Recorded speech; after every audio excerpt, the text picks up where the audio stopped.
अस्सलाम वालेकुम प्यारे बच्चों, ये जो आपको स्क्रीन पर पेपर नज़र आ रहा है बोर्ड की जानिब से 12वीं क्लास की इंग्लिश के लिए जारी किया गया है। इस पेपर को देखने के बाद अंदाज़ा हो जाएगा कि आपका जो आगे आने वाला इम्तिहान है उसमें किस तरह के सवालात आएंगे। तो बच्चों, हम इस पेपर को मार्क करते हैं और देखते हैं कि सवालात किस तरह के आए हैं। एक बात तो आपको बाखूबी अंदाज़ा है कि आपका पेपर आता है वो पूरे 100 नंबर का आता है, जिसमें 20 नंबर जो होते हैं वो पहले होते हैं एमसीक्यूज पर मुश्तमिल, और बकिया जो आपके पास होता है हिस्सा फिर वो दूसरी चीज़ों पर मुश्तमिल होता है। तो बच्चों, हम इस पेपर के एमसीक्यूज को देखते हैं और वन वन वन डिस्कस करते हैं। पहला हमारे पास बच्चों जो एमसीक्यूज है वो ये है: some undefeated remnants of the Ottoman army began to obstruct the allies। तो इसका हमने जो ये अंडरलाइन वर्ड है इसका हमने तलाश करना है मानी। तो बच्चों, आपको पता होना चाहिए रेमनेंट्स का जो मानी होता है वो बकिया, बचा खुचा। तो जो ये ऑप्शन दुरुस्त होगा बच्चों वो सी होगा, रिमेन्स। जो ये रेमनेंट्स का मतलब होता है बच्चों बकिया, तो जो करेक्ट ऑप्शन होगा बकिया सब नहीं है, सी ऑप्शन जो है रिमेन्स करेक्ट होगा। इस तरह बच्चों, Lister was a medical peer of Pasteur. तो यहाँ पे जो अंडरलाइन वर्ड है पेयर है। तो पेयर का बच्चों मतलब होता है फैलो। दो का बच्चों जो करेक्ट ऑप्शन होगा साथी, पेयर का मतलब होता है तो फैलो होगा, ए दुरुस्त जवाब होगा। इसी तरह बच्चों, later the holidays were reduce to fortnight. तीसरा जो है उसमें जो अंडरलाइन वर्ड है फोर्टनाइट। तो आपको एक बात हमेशा मद्देनजर रखनी चाहिए कि जो फोर्टनाइट का मतलब होता है वो 2 वीक्स। फोर्टनाइट 2 वीक्स कहते हैं। तो जो करेक्ट ऑप्शन होगा तीसरे का बच्चों वो हमारे पास फोर्टनाइट का बी ऑप्शन होगा, 2 वीक्स। थ्री का जो हमारे पास दुरुस्त जवाब होगा बच्चों वो हमारे पास 2 वीक्स होगा, फोर्टनाइट 2 वीक्स। इसी तरह जब हम आगे बढ़ते हैं चौथे की जाने, in the past city streets were full of garbage. तो आपको पता गार्बेज का मतलब कोरा क्रिकेट होता है, गंदी चीज। तो जो करेक्ट ऑप्शन होगा वो बकिया सारे नहीं होंगे, बी ऑप्शन होगा। जो हमारे पास फोर है उसका बी ऑप्शन होगा। और इसी तरह हमारे पास नेक्स्ट जो बच्चों है जो ये है 5। तो हमारे पास डियर स्टूडेंट्स कहता है he thought that he was suffering from a liver disease in its most virulent form। तो बच्चों, जो 5 अंडरलाइन वर्ड है विरुलेंट, उसका मतलब होता है बहुत ज्यादा संजीदा। जो तो इसका जो करेक्ट होगा फैटल, डी ऑप्शन होगा, 5 का डी। इसी तरह बच्चों हमारे पास 6 है, China has evaded the blind expansion of cities। 6 का बच्चों हमारे पास है जो अंडरलाइन वर्ड है वो हमारे पास एक्सपेंशन। तो 6 का बच्चों डी होगा। एक्सपेंशन का मतलब होता है फैलाव। तो बच्चों याद रखना है अपने, जो करेक्ट ऑप्शन होगा वो डी होगा। और जब हम सातवें वाली साइड पे जाते हैं तो हमारे पास है the population is increasing like a gigantic snowball. तो बच्चों, जाइगेंटिक का मतलब होता है बहुत बड़ा। तो जो हमारे पास इसका करेक्ट जवाब होगा वो डी होगा, बिग। आठवां बच्चा है the manager was a grave calm man. Grave का मतलब सीरियस होता है। तो हमारे पास जो डी ऑप्शन हो इसका जो करेक्ट ऑप्शन होगा वो सी ऑप्शन होगा।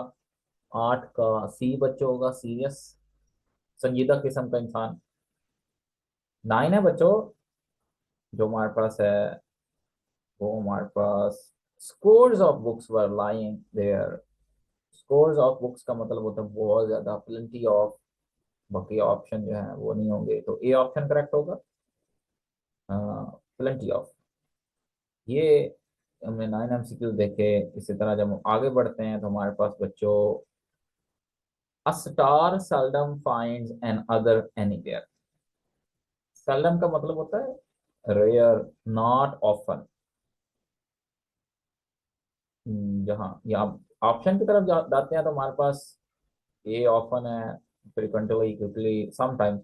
तो जो करेक्ट ऑप्शन होगा वो डी होगा बच्चों, 10 का डी ऑप्शन होगा, समटाइम्स, सेल्डम, समटाइम्स, ये होगा डी ऑप्शन।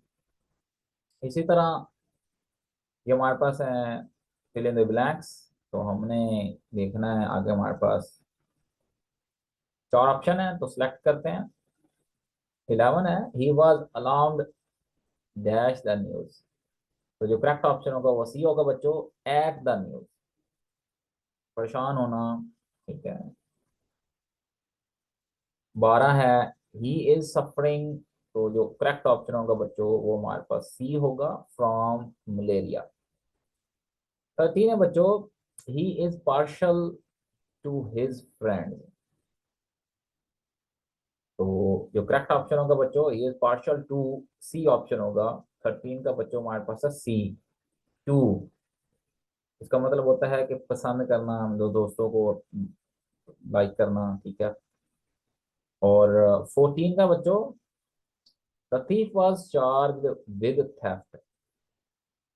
जो चोर था उसके ऊपर चोरी का इल्जाम लगा। 14 का हमारे पास जो करेक्ट होगा वो बच्चों ए होगा, विद। 15 है, dear students, can't you give up smoking. Give up का मतलब होता है छोड़ देना। क्या तुम स्मोकिंग छोड़ नहीं सकते? तो 15 का बच्चों होगा हमारे पास सी ऑप्शन। 15 का डेयर स्टूडेंट सी ऑप्शन होगा। ये हमारे पास 15 MCQs हो गए बच्चों, 20 टोटल होते हैं। और जब हम आगे देखते हैं तो हमारे पास ये हमने करेक्ट सेंटेंस जो है वो सिलेक्ट करना है। She bought 2 dozen of bananas. तो आपने यहाँ पे एक असूल हमेशा याद रखना है 16 के लिए, कि हमारे पास जब भी कोई न्यूमेरिकल वैल्यू आती है, मतलब 1 2 3 होगा, तो आपने डोजन नहीं इस्तेमाल करना है, डोजन इस्तेमाल करना है। ठीक है। तो पहला ऑप्शन देखें, ये जो है वो कहता है 2 डजन, तो ये भी रॉन्ग है। शी बाइज 2 डजन, क्योंकि पीछे 2 लगा हुआ, न्यूमेरिकल वैल्यू 1 2 3 होगा, तो आपको पता है आगे हमारे पास सिंगल इस्तेमाल होता है, डोजन इस्तेमाल होगा, तो दूसरा भी रॉन्ग है। सी देखते हैं, शी है बॉट 2 डजन बनानाज। ये बच्चों हमारे पास सी ऑप्शन 16 का करेक्ट होगा, जबकि डी भी रॉन्ग है। इसी तरह हमारे पास 17 है बच्चों MCQ, he is senior than me. तो आपने हमेशा याद रखना है जूनियर सीनियर इस तरह के वर्ड जो हैं इसमें हमारे पास देन नहीं आता, टू आता है बच्चों। तो पहला ऑप्शन देखें, he is senior then I, तो ये तो बिल्कुल गलत है। और इसी तरह हमारे पास he is more senior to me, ये भी नहीं सही। He is senior than mine, ये भी नहीं सही। डी ऑप्शन देखें तो he is senior to me. तो बच्चों 17 का डी करेक्ट होगा। अब हम जब 18 वाली साइड पे बढ़ते हैं तो हमारे पास है इधर ही और his brother were suffering from fever. तो इसी तरह नीचे हमारे पास है कि आपने एक बात हमेशा याद रखनी है कि जब भी इधर और आते हैं तो आगे जो हम हेल्पिंग वर्ब इस्तेमाल करते हैं वो सिंगल होता है। तो वर पहला ए रॉन्ग हो जाएगा। इसी तरह इधर ही और his brother shall be suffering from fever, ये नहीं होगा।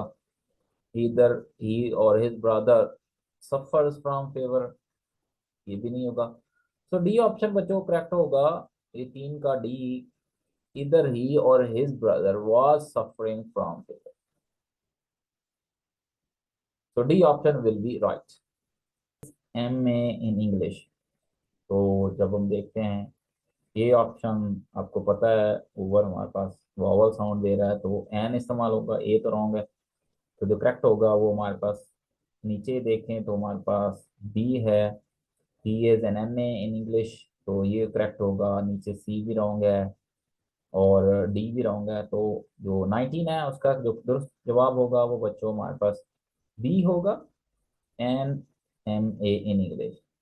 इसी तरह जो 20 है बच्चों, the night is too cold, तो जो करेक्ट होगा बच्चों, the night is very cold. ये है कि आपको पता होना चाहिए कि जो एडवर्ब है वो क्या कर रहा है, क्वालिफाइज द एडजेक्टिव कोल्ड।